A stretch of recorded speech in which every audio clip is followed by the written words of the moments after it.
A paz. Hoje a leitura será de Romanos 8, do 18 a 39. Nós estaremos lendo na versão NVT. Considero que nosso sofrimento de agora não é nada comparado com a glória que ele nos revelará mais tarde, pois toda a criação aguarda com grande expectativa um dia em que os filhos de Deus serão revelados. Toda a criação, não por vontade própria, foi submetida por Deus a uma existência fútil, na esperança de que, com os filhos de Deus, a criação seja gloriosamente liberta da decadência que a escraviza. Pois sabemos que até agora toda a criação geme, como em dores de parto.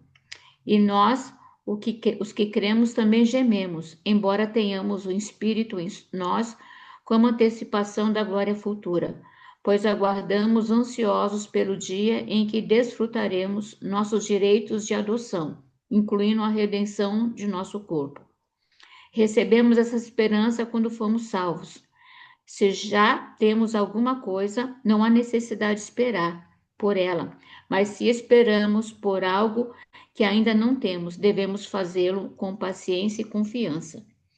E o Espírito nos ajuda em nossa fraqueza, pois não sabemos orar segundo a vontade de Deus. Mas o próprio Espírito intercede por nós com gemidos que não podem ser expressos em palavras. E o Pai que conhece cada coração sabe quais são as intenções do Espírito, pois o Espírito intercede por nós, o povo santo, segundo a vontade de Deus. E sabemos que Deus faz todas as coisas cooperarem para o bem daqueles que o amam e que são chamados de acordo com seu propósito.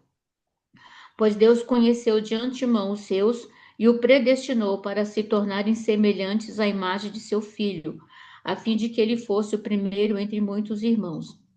Depois de predestiná-lo, ele os chamou, e depois de chamá-lo, os declarou justo, e depois de declará-lo justo, lhes deu a sua glória. Que podemos dizer diante de coisas tão maravilhosas? Se Deus é por nós, quem será contra nós? Se ele não poupou nem mesmo seu próprio filho, mas o entregou por todos nós, acaso não nos daria todas as outras coisas? Quem se atreve a acusar os escolhidos de Deus? Ninguém, pois o próprio Deus nos declara justo diante dele.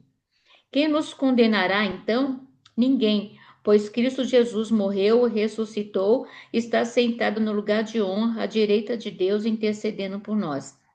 O que nos separará do amor de Cristo?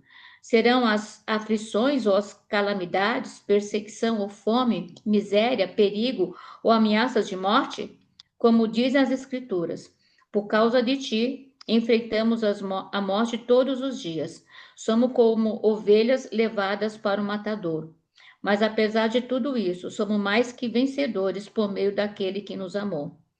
E estou convencido de que nem a morte, nem a vida, nem anjos, nem demônio, nem o que existe hoje, nem o que virá no futuro, nem poderes, nem altura, nem profundidade, nada em toda a criação jamais poderá nos separar do amor de Deus, revelado em Cristo Jesus, nosso Senhor. Amém. Bom, um texto extremamente conhecido, né? E normalmente muito querido esse texto pelo povo de Deus, né? Qual a história? Vocês têm uma história com esse texto? Tantas, né? Eu lembro de hinos antigos que a minha avó ouvia quando eu era pequena, né? Que era exatamente esse versículo cantado, assim, muito legal. E muitos irmãos, assim, na igreja, os mais antigos, né? Sempre declamavam, né? Esse versículo: se Deus é por nós, quem será contra nós? É, realmente faz a gente pensar, né? Por que temer, né? Engraçado como a história do povo de Deus, ela é repetida, né? E quando a gente é tão bom a gente lembrar das coisas que já foram, né? Como a Claudinha fez agora, lembrar da infância, lembrar, né, de como Deus vem nos conduzindo até aqui. Eu acho que o que Paulo está que tá dizendo nesse capítulo como um todo, como a gente viu semana passada com a Angélica, é, essa condução de Deus através da história, né? E agora todo esse conduzir de Deus nos traz neste lugar de eu olhar com esperança a glória que me Exatamente. foi prometida, Exatamente. né? É um texto de muita esperança, né? É um texto de muita esperança, né? Eu estou aqui lembrando, há 22 anos atrás, meu sogro teve um AVC, depois ele teve uma hérnia praticamente supurada, e por isso ele teve 100 dias na UTI, desenganado totalmente. E meu pai, nesse meio tempo, já teve um diagnóstico de um câncer de pulmão, com uma previsão de 6 meses de vida. Meu sogro estava internado, meu pai morreu, e foram dias assim que essa palavra ela nos sustentava diariamente, que nada ia nos separar do amor de Deus. E quando o médico, meu pai já tinha morrido e o médico falou que o meu sogro provavelmente não passaria daquele dia, nós levantamos um clamor na igreja e levantamos assim uma proposta de uma semana de jejum, quem pudesse fazer do jeito que pudesse, inclusive as nossas crianças participaram. E Deus sustentou meu sogro. Meu sogro saiu, viveu mais 10 anos. Morreu depois, né? Já faz 10 anos que ele morreu. Ele, nesses 10 anos que ele voltou à vida, porque ele estava morto, ele disse que ele não ia fazer nada mais. Ele fez tudo, ele só não falava porque ele teve AVC. Mas a presença dele fazia muita diferença no nosso meio. Então, essa palavra, que nada, me sustentou. Foi muito, muito bom poder viver a palavra naquele tempo e a gente poder recordar disso até hoje. Isso ficou marcado na vida dos filhos, dos netos, da família e da igreja, né? Quem viveu esse momento. Então é isso, nada pode nos separar. E essa palavra nos traz esperança, porque meu pai morreu, né? Meu sogro viveu. Deus tinha um propósito para cada um e assim se cumpriu, né? É. Esse começo, eu acho que diz, eu gosto muito, a nossa discipuladora minha da Esther, ela, o dia que nós fomos estudar esse texto, ela pediu para a gente grifar, e eu grifei aqui, a primeira palavra do versículo 18 na NVT é considero, considero. Esse considero, ele tem uma força no texto aí, né? Para vocês, assim, tem alguém com uma versão diferente? Que palavra que está? A primeira palavra do texto de hoje, aí, no versículo 18. Do 18. Porque para Por mim tenho quê? por certo. Tenho por É, na certo, atualizada, a minha É, também. tenho por certo, considero, quer dizer, alguma coisa que está interiorizado em mim. E essa força, essa relação desse texto com aquela condução do Espírito Santo na minha vida, né? Com a conversão, com a ação do Espírito, com a adoção de filho, em que eu digo, Abba, Abba, Pai. É, quando eu chego nesse ponto, é que aí eu posso considerar, que eu posso ter por certo o que vai ser falado depois aí, né? Essa história nossa com Deus, né? Esse testemunho, esse capítulo fomenta em nós esse testemunho de vida, né? Então, quando a gente considera que o nosso sofrimento de agora não é nada, né? O AVC do pai do pastor Edmilson, a doença que levou ao falecimento do pai da Angélica, né? Quando eu considero quem eles foram, como eles foram amados por Deus, né? Como eles foram resgatados por Deus, né? A vida deles para mim faz sentido, né? Faz na igreja, faz na história do povo de Deus, né? Então é interessante a gente ver aí que esse sofrimento agora, ele não é nada comparado com a glória que a nós foi revelada, que nós temos essa glória. É nessa glória, nessa esperança, né? Bacana isso, né? E o legal também é que não é só a gente. Às vezes a gente acha que por conta de Adão, a natureza ficou caída e que o Adão é o culpado e que a natureza geme. Mas vamos ler um textozinho aqui, o 20. Quem pode ler o 20 para mim? Pois a criação está sujeita à vaidade, não voluntariamente, mas por causa daquele que a sujeitou. Por causa daquele que a sujeitou. Quem sujeitou a criação à vaidade? Ou, na nossa versão aqui, a uma existência fútil? Pecado, né? Não, É uma a, a, vers- pessoa. a Foi o NVT próprio fala Deus. melhor. Pode falar quem falou aí? Por Deus, né? Toda a criação não por vontade própria. A criação não foi criada para morrer, para ser destruída, para ter uma vida fútil. A criação foi criada para ser nela mesma a eternidade. Mas ela foi submetida pelo próprio Deus a essa vida por amor a nós. Olha que interessante, né?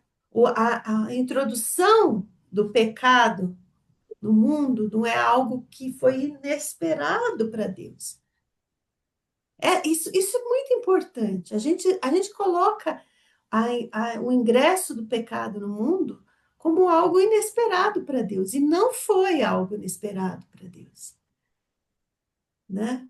Estava sujeito ao plano de Deus, né? E toda essa, mas só que essa criação, pensando na eternidade, ela geme. Eu acho isso tão interessante. Ela geme, né? Não sei se vocês já viram, eu estou com umas orquídeas, agora já começou a morrer uma aqui, mas elas estão na época da florada, elas estão lindas, lindas, né? Eu não sei se vocês já viram falar, né? Da Angélica, que gosta bastante de planta, que eu sei, deve ter ouvido aí, que quando a planta dá as flores mais bonitas, é porque ela está em sofrimento, porque ela quer chamar a atenção para si para continuar a procriar a espécie, né? Então, por exemplo, essas floradas lindas que a gente está vendo dos ipês, né? Que tiramos foto, mandamos foto dos ipês.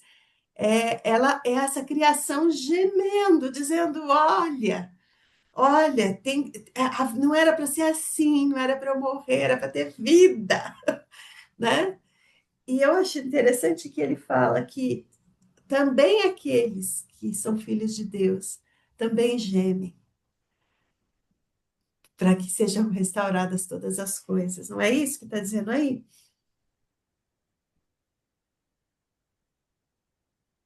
23, ó, versículo 23.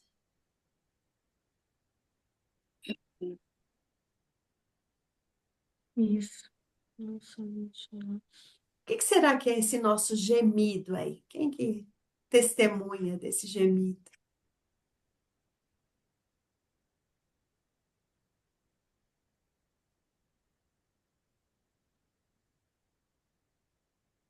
Eu entendo que a nossa vida também é esse momento também de dor, né? Porque às vezes a gente passa por situações difíceis e a gente questiona mesmo, coloca aos pés do Senhor esse momento de dor. Mas esse momento de dor vem para que haja vida, né? Para que na frente, né, a gente possa entender aquela situação. Sábado eu e a pastora da minha igreja estivemos visitando uma irmãzinha e ela tentou suicídio várias vezes, né? E ela falou assim que o médico assim, eu não sei por que você não morreu ainda, né? Porque a quantidade de remédio que você tomou é para você morrer. Era para você ter morrido. E a gente estava conversando com ela que esse momento de dor que ela está passando é um momento de dor para que ela tenha vida, né? E às vezes a gente não consegue entender porque a gente passa por algumas coisas difíceis, porque a gente não consegue ver além aquilo que Deus preparou. Mas isso é um processo para o que Deus tem preparado na frente. A mesma coisa, você falou da planta, né? Eu tenho uma folhagem aqui, e esse dia eu estava tirando foto, estava nascendo a flor, né? E eu tirei da folha e mandei para minha irmã. Minha irmã, eu olhei para assim: olha, Néia, tá parecendo que ela tá tendo um parto de fósforos, né? Porque estava muito apertado, tadinha. Falei assim: será que ela vai nascer? Eu vou ajudar, mas é dela. Ela precisa passar por aquilo para ela ter uma flor. E às vezes a gente não entende porque a gente passa por algumas situações difíceis. Eu hoje eu entendo, eu hoje entendo, né? Todo esse movimento, né? E a gente estava conversando, né? Aquilo que Deus tem preparado para mim. No comecinho eu não entendia por quê, para quê, por que tanta dor. Mas hoje eu posso dar glórias a Deus, porque isso fez parte de um processo. E para me fortalecer, né? E você me fez lembrar agora, Edna, de uma história que um pastor da outra igreja que eu frequentei contava, né? Que cientistas fizeram uma experiência com borboletas.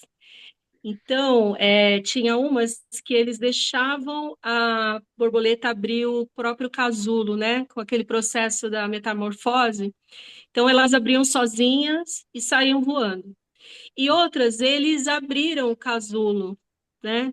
E aquelas onde eles abriram o casulo com o estilete não conseguiram voar, porque é justamente a força que a borboleta faz para poder rasgar aquele casulo, né? É uma força, né? Porque ela é pequenininha e tudo mais. Então ela faz muita força. Essa força que dá musculatura para que as asinhas dela, quando ela sai, ela consiga voar. E a outra que não fez essa força, não conseguiu voar, né? Então acho que Deus às vezes deixa o casulo um pouco mais forte, apertado, para justamente a gente, quando sai passar por esse processo, a gente está fortalecida na fé, na esperança, né, para voar. E realmente, muitos processos, eu olho na minha vida, né, que coisas que foram assim intensas, mas eu olho para trás e falo o que Deus realizou a partir desse sofrimento, dessas coisas que aconteceram, né, o que Deus realizou depois, né, infinitamente mais do que eu realmente tinha imaginado. Amém. Esse processo, né? A gente tem falado bastante isso em Romanos, de processos, né? Esse gemido, né? Talvez o nosso gemido é igual ao da flor, né? Quanto mais sofre, mais beleza Mais linda. traz, mais linda traz, né? A flor, porque a gente, por que que eu imagino, né, por que talvez a flor tenha isso, né, de ficar mais bela? Para revelar mais ainda a glória de Deus. Né? Tem a questão também da questão da perpetuação da espécie, mas pensando em perpetuar a espécie humana, é revelar mais a glória de Deus. Né? Não é só uma reprodução de ter filhos, é uma reprodução de ter frutos espirituais. E essa revelação, ela vem no processo de sofrimento. E é por isso que ele pode dizer no começo, eu considero, eu tenho por certo que agora é esse processo de maturidade cristã. Esse é o processo da maturidade cristã. Eu enxergo a vida fútil que eu tenho como a natureza, uma vida frágil, passageira, temporal, né? Eu enxergo, mas aí eu lembro que eu não tenho essa vida fútil, frágil, temporal, eternamente com Cristo. Então a minha vida passa a ter propósito, é isso que ele está falando aí, né? E nós, os que cremos, nós também gememos. Por que nós gememos? Porque nós estamos diante da morte, né? Nós gememos porque nossa vida também, se não for baseada em algo eterno, ela é fútil. Uma pessoa que nasce, vive a vida toda sem expressão e morre, ela se apagou, foi uma vida fútil, inútil, né? Mas aquele que firmou e produziu frutos eternos, a vida dele continua clamando, Abba, Pai. Sim. Né? Quantas pessoas a gente pode ver que, às vezes, no último minuto de vida, o bandido da cruz lá, no último minuto de vida, ele produziu um fruto para a eternidade e a vida dele é lembrada por nós. Maria, aos pés de Jesus, lavando, ungindo a cabeça de Jesus, né? E lavando os pés dele, aos pés do mestre que ela ouviu tantas vezes. Uma vida que produziu frutos para a eternidade. O cego. E aí a gente poderia citar ao longo da história quantas pessoas e na nossa própria vida, quantas pessoas influenciaram a nossa vida. Pastores, pais, irmãos, né, amigos, né? E aí a gente olha para tudo isso, para todo esse arcabouço da história, com a possibilidade de dizer Abba, Pai, e aí a gente considera o sofrimento como algo natural dessa vida que geme, É. né? Eu acho é uma construção muito bonita da Interessante, expressão daquilo que é, né? interessante que ele fala que na Ara, né, na atualizada, ele fala não somente ela, mas também nós que temos as primícias do Espírito.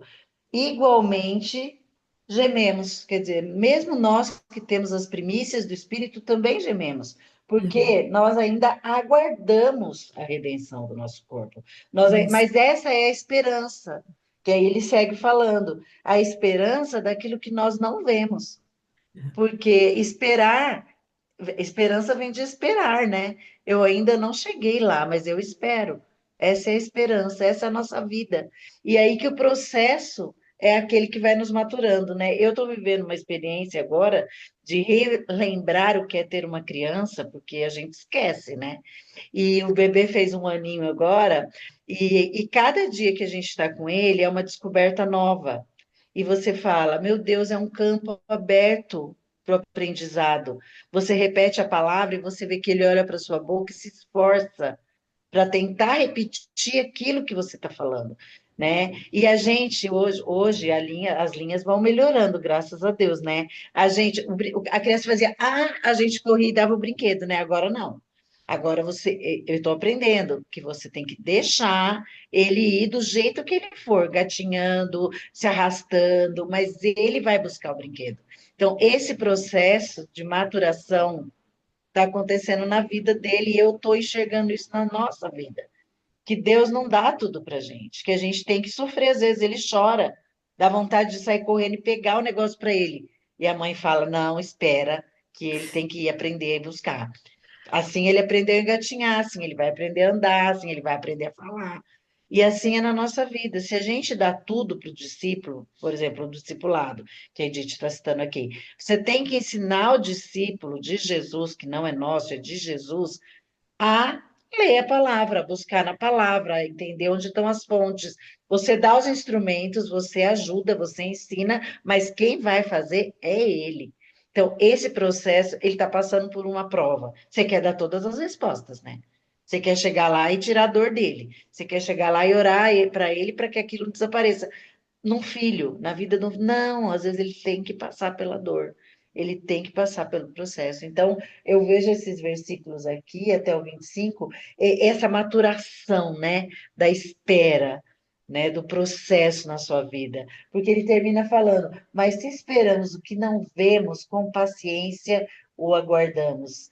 A esperança que se vê não é esperança, porque você já está vendo, então você não espera mais, já chegou, né? Pois o que alguém vê como espera, você já viu. Nós seguimos esperando. Então, por isso que esse texto é tão cheio de esperança, né? Agora, antes da gente ir para essa próxima parte que a Angélica introduziu muito bem, eu só queria destacar no versículo 23 uma questão que nós gememos como a planta na dor da morte, na dor da inutilidade dessa vida que morre, né? Nós gememos, mas nós temos aí embora nós tenhamos o Espírito que em nós nos dá uma antecipação da glória futura. E essa questão da introdução do Espírito no texto é muito importante, porque é o Espírito Santo que em nós vai produzindo essa paciência e essa Sim, confiança da glória futura, porque ele vai nos dando amostras do que é essa glória. Sabe, aquele momento de oração devocional em que o Espírito fala e que você experimenta um pedaço do céu, aquele momento de uma conversa boa com o irmão e que vocês dois, o Espírito que habita nos dois, chega a uma conclusão ali e aquilo produz um fruto de esperança, de alegria, né? Um neto que nasce e que você vê se desenvolvendo, né? Sei lá, quanta coisa o Espírito nos mostra, né? Ele mostra as coisas, ainda não é definitiva para nós, porque nós ainda estamos gemendo, mas é isso que nos dá paciência e esperança. Porque se a gente não tiver essa revelação do Espírito Santo, a gente também fica deprimido. Porque olhar sim. apenas para a natureza, a gente fica no gemido.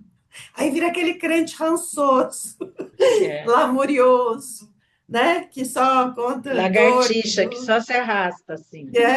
né? Não vira borboleta nunca, tá É sempre a no lagarta casulo. arrastando. Então, essa é a diferença é a presença do Espírito Santo. Por isso que Jesus mandou, fala lá, Jesus tem 2 capítulos falando, 3 capítulos em João falando, né? Ó, é assim, mas é bom que ele venha, né? Não fica Uhum, triste de eu estar indo, porque eu estou enviando ele. sim, Ele é o consolador, ele te explicará todas as coisas, né? Porque é esse fogo do Espírito Santo, nesse sentido, esse ânimo do Espírito Santo é que é a força do crente. Crente que não exatamente. está ligado no Espírito, né? E eu não estou falando aqui de falar em línguas, eu não estou falando aqui de dons, eu não estou falando aqui de expressão e fogo e línguas do céu e nada. Eu estou falando desse avivamento interior que a gente tem quando o Espírito Santo está em nós. E ele fala: olha, você tem uma esperança, não desiste por coisa tão pequena, mantenha-se fiel, né? Ser fiel até a morte. Você vai ganhar a coroa da vida. Persiste, já está preparado para você antes da fundação do mundo. Quem é que revela essas coisas para nós? Né? É o Espírito É. Santo através da palavra de Deus. Né? Por isso que é tão difícil a pessoa que não tem o Senhor, que não tem essa primícia do Espírito, entender as coisas do Espírito. Então, por isso que às vezes é tão difícil a gente cuidar de uma pessoa, aconselhar, abençoar, ajudar a pessoa que não testifica no Espírito, porque ela não vai entender as coisas do Espírito, né? Então, isso aqui é tremendo. Uma coisa que a gente também está aprendendo bacana, hoje de manhã eu estava refletindo sobre isso, sobre a verdade. No discipulado, nós temos 5 partes, e a primeira parte que a gente aprende em cada lição é sobre a verdade.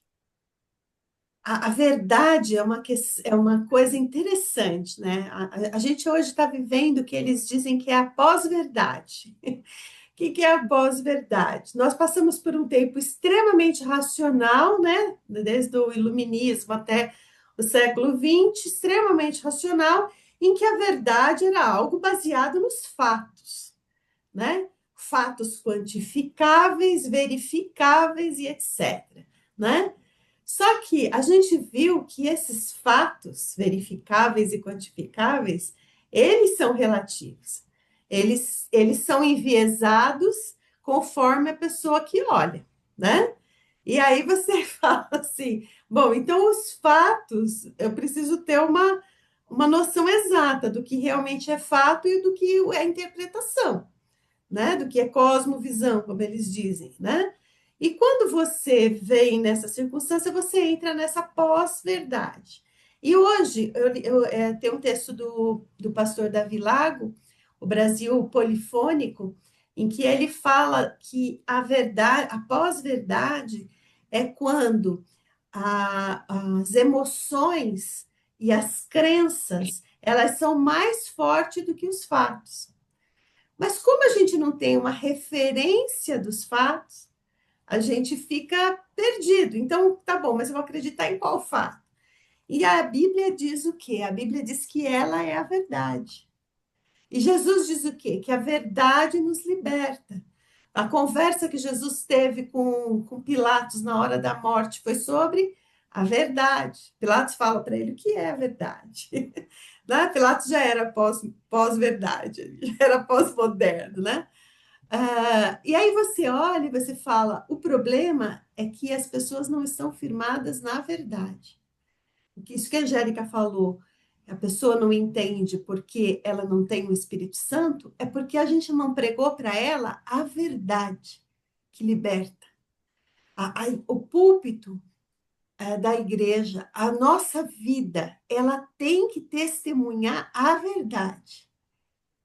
E qual verdade?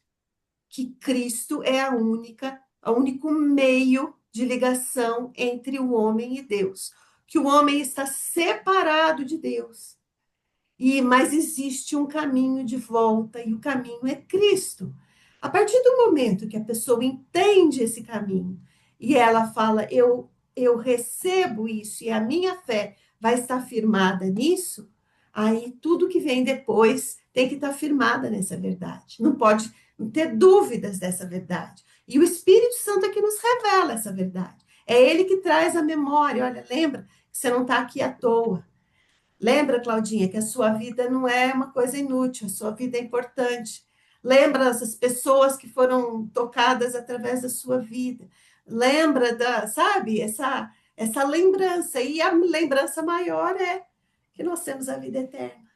Lembra que isso aqui é passageiro e que as coisas aqui podem ser alegres, que nem a Edna, que vai viajar agora, pode ser alegres, pode ser momentos felizes, mas assim que acabar a viagem, aquilo passou. Mas os frutos que Deus produziu, a profecia que Deus deu sobre ela, isso é testemunho. Isso não passa nunca, né? Essa é a construção desse texto, que eu acho belíssima, né? Bom, agora vamos para a segunda parte, porque nós já estamos atrasados, né? E o Espírito nos ajuda na nossa fraqueza, porque nós não sabemos, eu acho essa variação de Paulo em nos colocar lá no altar, lá em cima, e depois passar a rasteira e falar, mas lembra que você não é ninguém, é ótima, né? Ele fala, o Espírito nos ajuda nas nossas fraquezas, porque você não sabe nem orar, tá bom?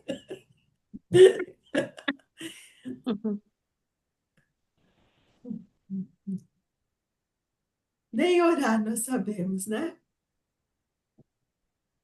Mas o Espírito intercede por nós, e olha que interessante a palavra gemido aí de novo. Nós vimos que a natureza geme, nós vimos que os humanos que foram salvos gemem, aguardando a volta de Cristo, e nós estamos vendo o terceiro gemido aí, o Espírito geme. O que vocês acham aí dessa Eu tava lendo aqui e achei muito interessante uma expressão, né?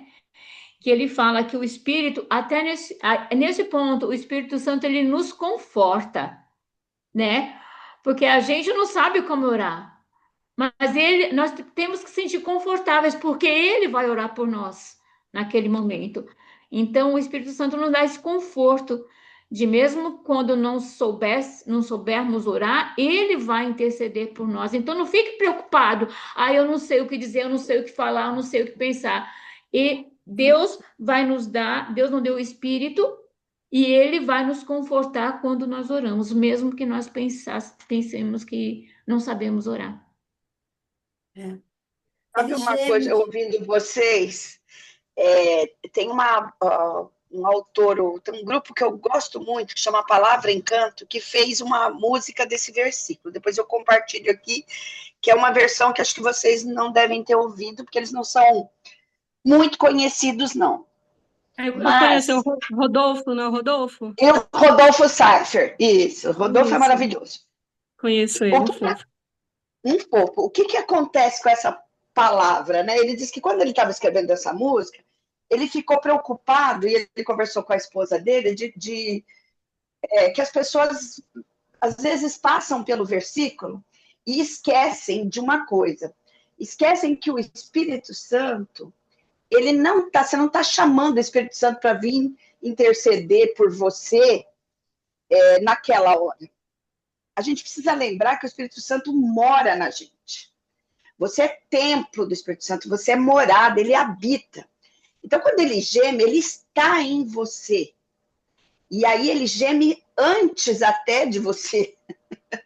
Porque ele sabe, né? Então ele falou assim: como é que eu vou fazer, Paulinha, para a esposa dele, para as pessoas?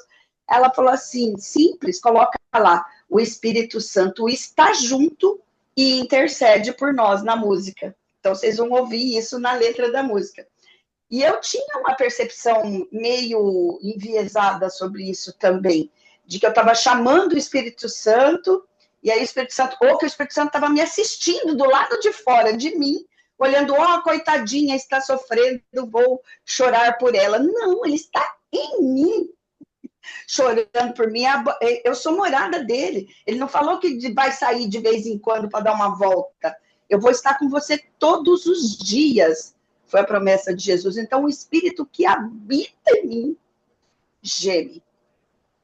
Eu acho que isso é muito mais forte do que tudo que eu já pensei antes, do Espírito Santo olhando para mim, chorando e falando: Pai, olha para Esther. Não é isso, não. É dentro de mim. É como se essa versão enviesada, é como se o Espírito não soubesse a nossa dor. Mas o interessante desse texto é que a natureza geme, o homem geme e o Espírito geme, porque o Espírito Consolador, ele conhece a nossa dor, porque ele habita em nós, como a Esther disse. Né? Então, sabe quando a gente fala que Jesus pode interceder, e ele vai falar aqui mais para frente, que ele vai interceder também por nós. Jesus intercede por nós porque ele sofreu como homem. Né? Mas o Espírito que habita em nós, ele sabe das nossas dores. Né? Essa é a mente de Cristo em nós. Isso que a Esther falou é extremamente relevante, não é uma coisa assim, olha, já que eu não sei pedir, pede você para o Pai, como se fosse uma coisa terceirizada, como o povo de Israel fez com Moisés. A gente não quer chegar perto do Pai, então vai você, porque é muito forte para nós. Não. O Espírito é a presença de Deus dentro de nós. É a consciência de Cristo na nossa mente. É a mente de Cristo em nós. Então, ele sabe o tamanho da dor. Porque as palavras não traduzem o tamanho das coisas que a gente sente. Já tentou falar alguma coisa e você fala, e quando você fala, parece que ela perde a força? Você quer expressar a sua dor, mas quando você fala, a outra pessoa fala, porque ela não está entendendo, ela não está dentro de você para entender a dimensão daquilo que aquilo tem dentro de você. Ela está fora. E quando a palavra é verbalizada, perde a força. Né? Então, o Espírito Santo, ele não vai falar com o Pai só. Ele vai gemer junto com a gente, diante do Pai. Só que ele vai gemer de um jeito certo. E o Pai vai falar para ele. E aquilo que o Pai fala para ele, ele traduz para nós. Então, sem o selo do Espírito Santo, não tem essa ligação. Né? A Trindade, esse efeito da Trindade é fundamental dentro de nós. Né? Uma coisa interessante também, olha, o Pai que conhece cada coração, estou lendo o versículo 27. O Espírito está na minha mente, ele sabe o que eu estou sentindo, ele geme. E o Pai que conhece cada coração, isso aí é incrível. Não adianta a gente chegar com uma oração diante de Deus sem um coração quebrantado diante de Deus. Porque o Pai, ele conhece o nosso coração. O que será que é conhecer o nosso coração, hein? Significa isso.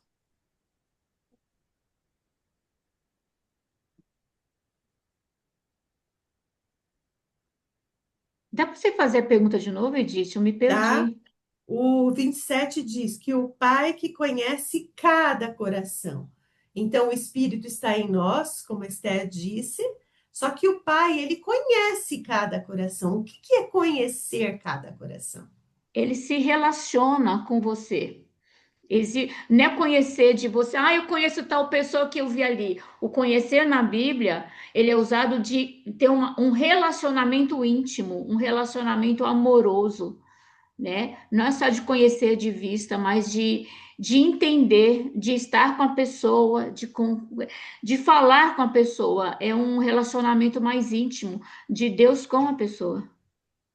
É isso, né? Na atualizada fala sonda. O Pai que sonda o nosso coração, né? É o que sabe até aquilo que você está maquiando para você mesmo, ou É isso impostora. aí. O Pai que conhece a intenção das nossas emoções. A oração diante de Deus. Orar, gente, não é. Orar é a coisa mais maravilhosa do mundo. Mas todas vocês sabem que não é fácil. Não é fácil. É fácil fazer um protocolo de oração.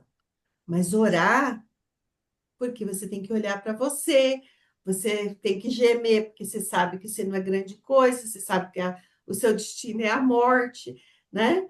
Aí você tem que entender a realidade, que ela está no controle de Deus e não no seu, e que as coisas vão acontecer, e que você pode sofrer, né? Aí vem a ação do Espírito Santo, que daí é o que te dá força, te fortalece para continuar, para insistir. Mas daí tem a intenção do coração. Você já, eu já fiz isso, eu vou falar de mim. Vocês já não oraram e no meio da oração vocês falaram, não, não é isso, Senhor, que eu estou tentando te manipular, que não é isso que eu quero fazer, porque eu sei que eu não vou conseguir. Já não fizeram isso em oração, que você começa pedindo uma coisa. Eu contei para vocês a história do pique, não contei? Contei, não contei? Não contei. Essa foi muito engraçada. Vocês vão ver como eu sou reta. Esse ano eu estou confessando os meus pecados, a ridicularidade do que eu penso, né? Um dia eu estava orando e falando, ai meu Deus, queria quitar tal coisa, quitar tal coisa, e queria comprar um negócio, assim, na minha mente. E eu, na minha mente, eu falei assim, precisava ganhar no pique, que eu tinha um pique e tal. A hora eu vi o ridículo do meu pensamento. E eu comecei a rir no meio da oração. E falei, ai, Jesus, me perdoa, o Senhor é 10 vezes melhor do que o Pique 10 vezes. Não tem nem número para dizer como o Senhor é melhor do que o Pique, ainda mais do Itaú, né? E ri daquilo, né? E falei, olha, Senhor, está diante de ti. Isso que esses desejos do meu coração. E se eu realizar, tá bem, se não realizar, tá tudo bem, né? Mas aí eu achei tão interessante que em 6 meses, exatamente aquilo que. E eu não estou falando isso numa. Vocês sabem disso, vocês sabem a intenção do meu coração. Eu não estou falando isso numa maneira de dizer, Deus prospera, nesse aspecto, não é. Mas em 6 meses, aquilo que eu pedi, coloquei diante de Deus, se realizou. Que tem uma coisa, que tem outra, e comprei a outra que eu queria.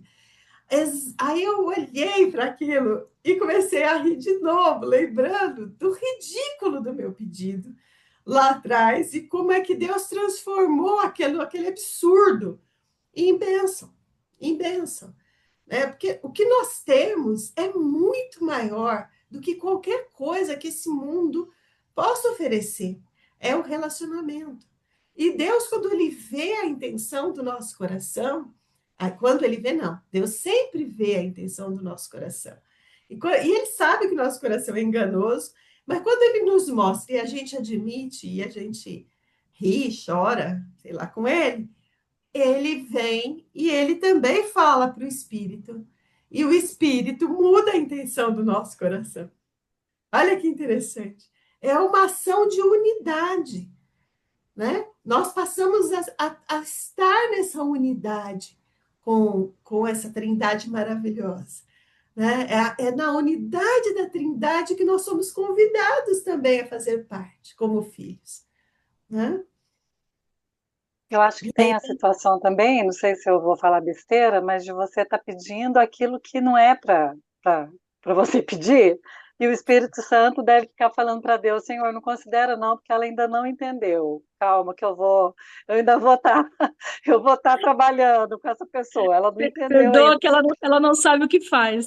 Perdoa que ela não sabe o que ela está pedindo. Eu acho que tem isso também, assim, porque claro, a gente ouve, né, tantos irmãos da gente falando, nossa, eu estou orando por isso há tanto tempo, mas eu acho que está orando uma coisa que realmente o Espírito Santo ainda não mostrou para ele, porque aqui ainda fala que, o finalzinho do versículo, né, que o Espírito, porque o Espírito intercede pelos santos de acordo com a vontade de Deus. Então, assim, tem coisa que não é da vontade de Deus, e você vai continuar orando e o Espírito falando, não é aí, não é assim, você não entendeu aí, é por aí. E e, tem mas tanta oração que a gente, depois que passa o tempo, a gente fala, ai, que bom, Senhor, que o Senhor não atendeu o que eu te pedi. Obrigada, Você não Senhor. ouviu. Obrigada.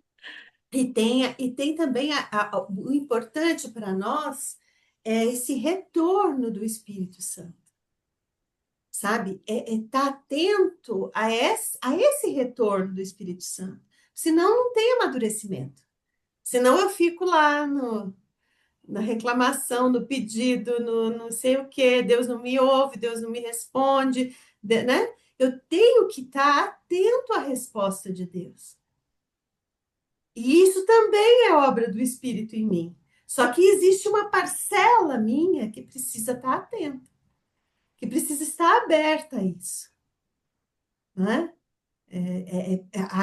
Aí vem a maturidade. É interessante como a gente hoje tem ouvido muito isso, que a maturidade vem muito do diálogo, né? Nós vivemos num mundo infantilizado, por quê? Porque se cortou as correntes do diálogo, né? Eles pegam essa pós-verdade que a gente viu, e um acha que está numa verdade, outro está na outra verdade, como os meninos dizem, um está numa bolha, outro está noutra bolha, A e aí radicalização. não tem relacionamento. Não tem relacionamento. Quando uma pessoa está dentro de uma bola e a outra está dentro de outra bola, a bola se bate e não tem relacionamento. E isso é a coisa mais anticristã possível. Porque Jesus veio para quebrar todas as bolas, dizer que todos são iguais, todos pecamos e destituídos estamos na glória de Deus. Não tem um melhor que o outro. Mas isso entrou dentro da igreja, Dite. Não está mais só no mundo, entrou em todo Não, lugar. tá. Tá Você horrível. é, você é eleito, você é predestinado, você é. Tá assim É. uma coisa doida, fora a política que entrou dentro da igreja também. Aí Direita e piorou. esquerda agora tá dentro da igreja. E aí É. as pessoas radicalizaram. Nós estamos vivendo esse mundo aí, dessa pós-verdade radicalizada. E Mas aí as que gerações criaram um abismo maior. Você não consegue mais um diálogo, porque eles chegam com a verdade deles e acham que tá tudo certo, é deles. A gente chega com a nossa também, né? E aí é esse embate. em vez de acolher para tentar o diálogo, vai se fechando, né? Mas Exatamente. aí há uma grande esperança. Aí vem o versículo mais tranchant aí, né? Olha aí o 28. E Hum. sabemos que Deus faz todas as coisas cooperarem para o bem daqueles que o amam e que são chamados de acordo com seu propósito. Lê na Ara, aí, ó, na versão antiga para a gente ver, porque a gente decorou na versão antiga, né? Sabemos que Sabemos que todo. todas. Oh, Lê, Claudinha. Angélica, você Lê, está lendo Claudinha. a mesma minha. Pode ler. É, sabemos que todas as coisas cooperam para o bem daqueles que amam a Deus, daqueles que são chamados segundo o seu propósito. Esse versículo a gente decorou na EBD, lá quando era criança, né? É, Quem está desde criança, né? é. Então, a gente vê o caos, o mundo nos mostra o caos, a gente geme, o Espírito Santo geme, Deus dá a resposta para ele, e essa resposta vem para nós e consola o nosso coração. Então, vem a dor, sabemos que todas as coisas cooperam para o bem daqueles que amam a Deus. Eu te amo, Senhor, então eu fui chamada segundo o seu propósito, Senhor, eu não tenho dúvida disso, né? Aí vem o problema, vem aquela notícia que você fala, ixi, agora, o que que eu vou fazer? Sabemos, é lembrar, é trazer a memória. Lembra que todas as coisas cooperam, mas isso aqui coopera também? Coopera, todas elas, né? Aí eu nem vou entrar nessa história do predestinou, porque, meu Deus, isso aí, eu falar igual faz, eu vi uma resposta do pastor Saião que eu amei, que o rapaz perguntou para ele se ele era armeniano ou calvinista. Ele falou, graças a Deus, eu não sou nada disso, porque eu não me importo de ficar discutindo essas coisas, que E isso é não é verdade. relevante, porque a gente, enquanto fica discutindo essas coisas, tem gente que está perdido, que não está firmado na verdade, e muitos dentro da igreja. E a verdade é que só há um caminho entre Deus e o homem, é Cristo, né? Essa, a gente tem que lembrar de voltar na verdade. Toda vez que a gente foge um pouquinho, a gente volta em Cristo, aí a gente está na verdade, né? Bom, esse aqui é o meu versículo. A Esther sabe, quem anda mais perto de mim, sabe que é o meu versículo de mimadinha de Jesus. Que diremos, pois, a essas coisas? Ó, o que vocês podem dizer diante dessas coisas? Se Deus é por nós, quem será contra nós? Né? Isso é o versículo dos mimadinhos de Deus, não é não? O que vocês acham?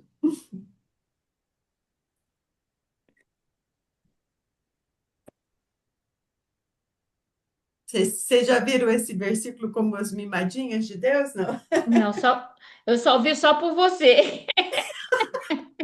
O que me pega nesse versículo é assim: aquele que nem o seu próprio filho nos poupou, como?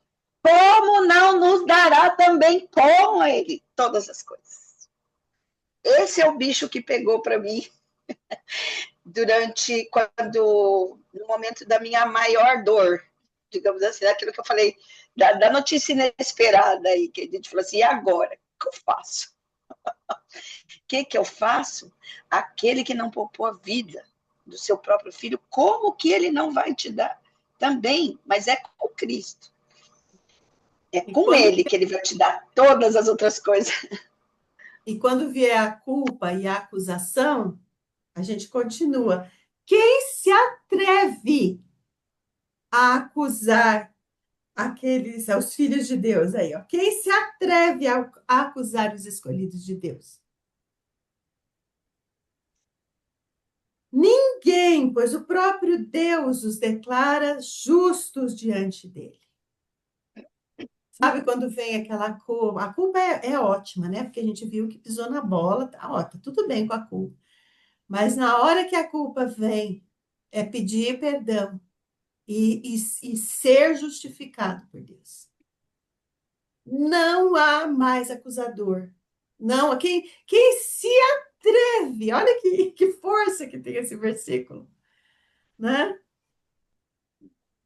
Eu tenho uma experiência muito incrível há muitos anos atrás, quando eu era jovem ainda, que nós fomos evangelizar um grupo numa cidade próxima da nossa lá, e conhecemos um pastor que trabalhava só com dependentes químicos, e naquela época, assim, aquilo chocava muito a sociedade de modo geral, porque eles viviam assim todos de forma muito, né, diferente, né, do que a gente hoje não. Hoje você está mais acostumado, até para quem mora em São Paulo, isso não é mais nada novidade. Mas naquela época, e eu criada na igreja presbiteriana, aquela coisa toda certinha, né, ninguém podia fazer nada errado, aquela história toda, entrei no salão e só ex-dependentes e alguns dependentes em luta, aquela história toda, aquelas pessoas com aquele aspecto, né, emagrecido, sofrido, etc.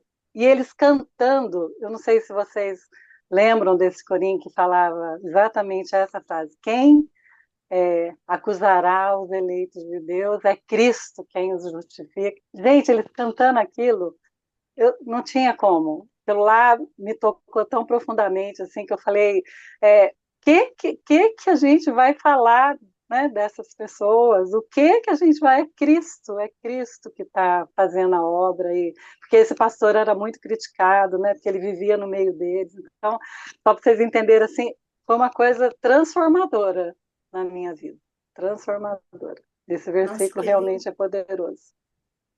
que lindo, Mara, lindo demais, né? Que aí se atreve a dizer que pode ou que não pode, que é santo ou que não é santo, que foi para o céu ou que não foi para o céu, né? Que tem Quem se uma atreve? vida que merece ir para o céu ou que não merece ir para o céu. Quem se atreve a falar uma bobagem dessa, né?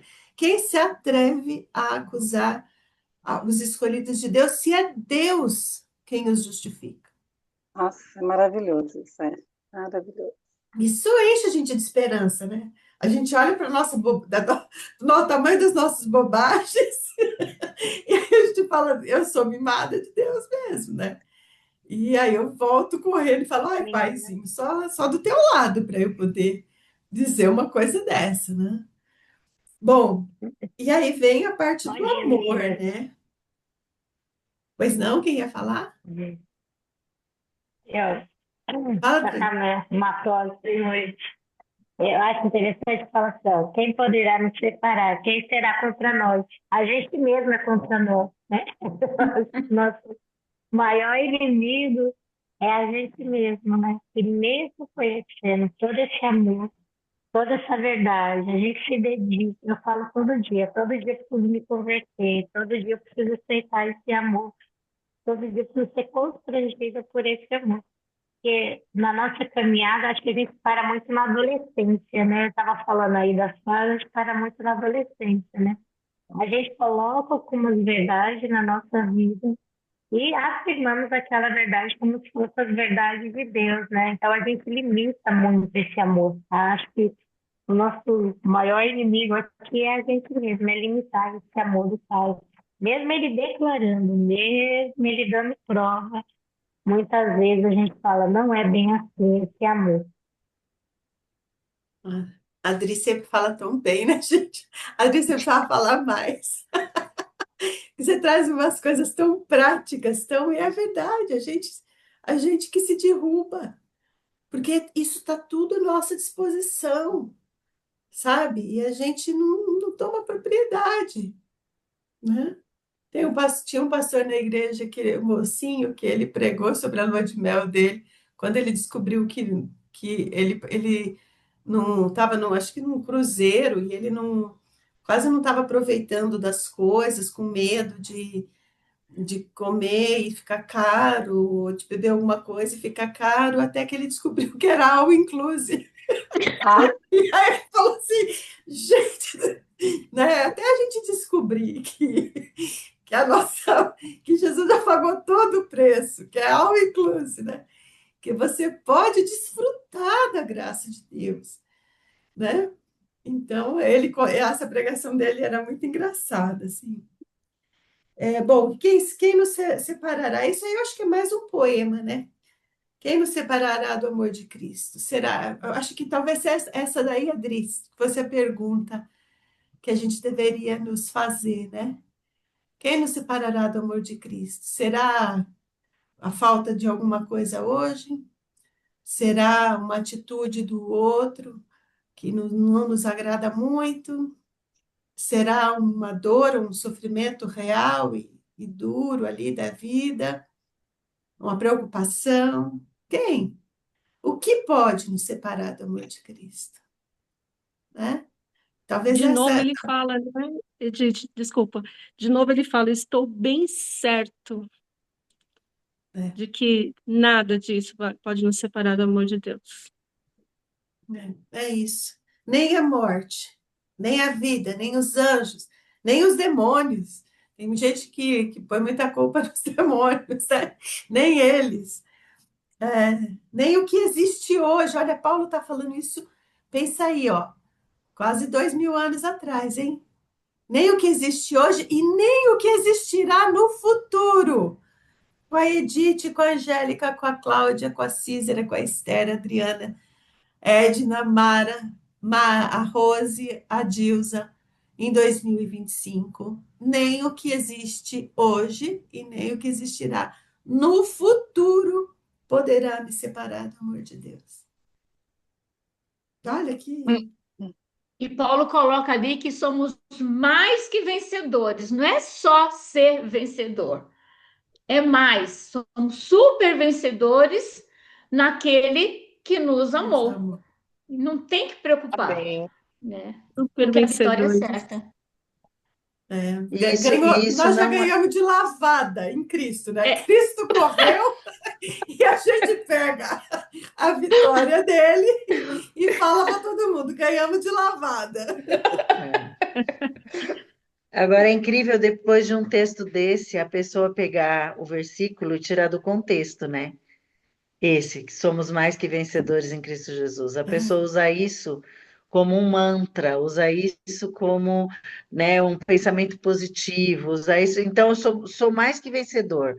Então, a pessoa não vai sofrer, não vai. Ela esqueceu, ela não leu, ela não contextualizou, que vem de um contexto de sofrimento, de processo, de maturação. E nesse processo, eu sou mais que vencedor. Né? É incrível como, quando se tira do contexto, perde, né, o propósito da palavra, né? Coloca na placa no carro É, novo, né? Para justificar é, bem. Mas é interessante exatamente. também que a Edna disse: mais que vencedor em Cristo, que Em nos amou. Cristo Jesus. Então, É, tem que completar, né, a frase. Gente, eu tô cheia de música na minha cabeça, mas não consigo achar uma. Daqui a pouco eu vou tentar achar. Tem do Asaf Borba, tem várias que cantam essas passagens bíblicas aqui, que esse a gente trecho é muito, cantava. muito conhecido, né? Vamos terminando só lembrando que a verdade é revelada por Paulo no último versículo aí, ele reafirma a verdade quando ele fala: jamais poderá nos separar do amor de Deus.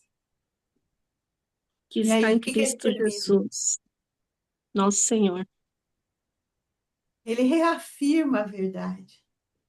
A verdade, a gente não pode perder o foco dessa verdade, né? Que é Cristo. Aqui, ó, a nossa tradução da NVT diz assim: poderá nos separar do amor de Deus, revelado em Cristo Jesus, nosso Senhor. Né? Isso tudo aí faz sentido por causa dessa verdade, que o amor de Deus foi revelado a nós pela vida de Cristo Jesus, e Ele é o nosso Senhor. Né? Amém. Foi Ele quem veio, foi Ele quem morreu, foi Ele que ressuscitou, foi Ele que nos entregou santos diante do Pai, né? Foi Ele que nos enviou o Espírito Santo. Essa verdade que Paulo termina esse belíssimo capítulo, né? Pois a gente deu 2 dias para ele, porque ele merecia 2 dias, merecia um ano de reflexão esse capítulo, né? Essa é a verdade que a gente tem que estar firmada hoje, né? Amém? Amém. Então vamos orar. Quem pode orar hoje? A Cícera até olhou para o outro lado quando eu falei quem pode.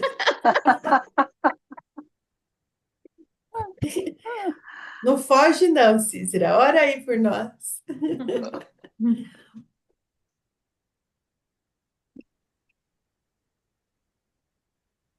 Si, Hoje, olha também pela Edna, que vai estar viajando em que chique, missão hein? nas 2 próximas Para semanas. onde? Para onde Nos ela vai? Estados Unidos, ela vai estar em missão nos Estados Unidos. Vai A lá, minha igreja. vai evangelizar aquele louco lá, vai lá, Não, vai lá. não, nós vamos visitar algumas igrejas. Minha igreja é uma viagem missionária. Nós vamos Ai, que visitar lindo. algumas church lá na Além de Flórida. enviada pela igreja local, ela é enviada por nós também, Igreja de Cristo, também Cooperadores do E, mesmo e não é propósito. fraco, não, filha, é na Flórida, tá? É na Ai, meu Flórida que ela vai. Deus! Que Então, demais! é isso aí. Aceita encomendas, não? Vou te mandar uma lista de coisas, Edna. Vou te mandar uma lista no WhatsApp. Amém. Vamos orar, agradecer a Deus, né? Por essa ministração que o Espírito Santo ele faz questão de nos lembrar, né, gente? Eu fiquei aqui pensando enquanto vocês falavam, como que o Espírito Santo ele faz questão de nos lembrar de de algumas coisas durante a caminhada. Coisas que às vezes as lutas vão sufocando, vão roubando da gente, né? E aí ele vai trazendo para o coração da gente de novo, vai avivando isso. Como diz assim, você é a criatura que espera, ansiosa pela manifestação da glória de Deus. Eu fiquei pensando nisso, assim, eu sou quem espera, ansiosa pela manifestação. Ontem ainda falei com o pessoal daqui do GC de casa. A gente tem que ansiar pela volta de Jesus. As pessoas estão esquecendo da volta de Jesus e é uma realidade. E o texto desse vai lembrar, a gente foi chamado para uma promessa. Nós fomos escolhidos por uma promessa e a gente esquece disso, né?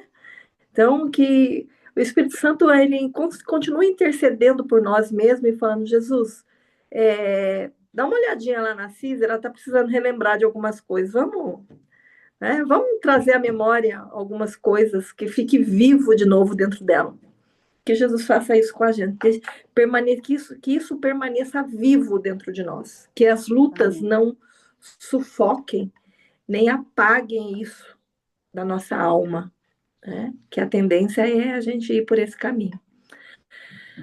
Jesus, eu quero te agradecer pela tua bondade. Amém. Muito obrigado, porque o Senhor é muito bom e a tua palavra ela se renova na nossa vida. Amém. E hoje o Senhor trouxe muito claro para o nosso coração que nada, mas é nada mesmo, pode nos separar desse teu amor. Amém. Edith colocou muito bem quando ela falou, isso é um poema. E é um poema vindo do teu coração para o nosso. Nada pode nos separar do teu amor. E que a gente se lembre disso e recorde disso todos os dias, principalmente na hora das dificuldades. Pai, muito obrigada em nome de Jesus, porque o Senhor nos amou primeiro. Muito obrigado porque o Senhor nos escolheu. Não fomos nós que escolhemos o Senhor, mas o Senhor nos escolheu e a gente esquece disso com muita frequência. Então, Pai, muito obrigado pelo teu amor. Nós somos tua nação, nação que o Senhor escolheu por adoção. E a gente, às vezes, e quase sempre, não valoriza essa adoção. Muito obrigado, Pai, por tudo que o Senhor tem feito. Muito obrigado pela vida da Edna, pelo privilégio que o Senhor tem dado a ela de ser um instrumento a ser usado no teu reino, Jesus. Prepara todas as coisas para a Edna lá. Todas as coisas, da menor a maior, que o coração dela se encha de alegria, mas que os olhos dela não estejam fechados a nada, mas abertos a tudo que o Senhor há de preparar para ela. Usa a Edna lá conforme o teu querer e naquilo que o Senhor já capacitou a Edna, Pai. E se porventura tem alguma coisa que o coração da Edna almeja até o dia dessa viagem, o Senhor é o Deus que pode fazer, o Senhor é o Deus que pode preparar todos os recursos, todos os meios e todos os mimos que o Senhor tem para ela. Nós só queremos te agradecer e se alegrar com a tua filha. Vá com ela em todos os momentos e também com a equipe que estará com ela, Jesus. O Senhor sabe que essa equipe precisa, os empecilhos que ainda precisam ser tirados, Jesus, faz isso. É o que nós te pedimos, Pai, porque nós sabemos que o Senhor está no controle de todas as coisas e que o Senhor não perdeu o controle de nada, nem da vida da Edna, nem dessa missão e nem das nossas vidas. O Senhor continua tendo o controle. A tua palavra nos diz que não é para que a gente tema nada. E muitas vezes o temor, o medo tem tomado conta do nosso coração. Mas que nós venhamos a nos lembrar que a única coisa que o Senhor diz para nós é que é para que a gente seja forte e corajoso. E nós já entendemos que coragem não é a falta do medo, mas é um impulso para que a gente possa vencer o medo, Jesus. Então, nos dá coragem em todas as áreas da nossa vida, para que a gente vença tudo que o Senhor já venceu por nós. É o que eu te peço, Pai, em nome de Jesus. Amém. Amém. Bem,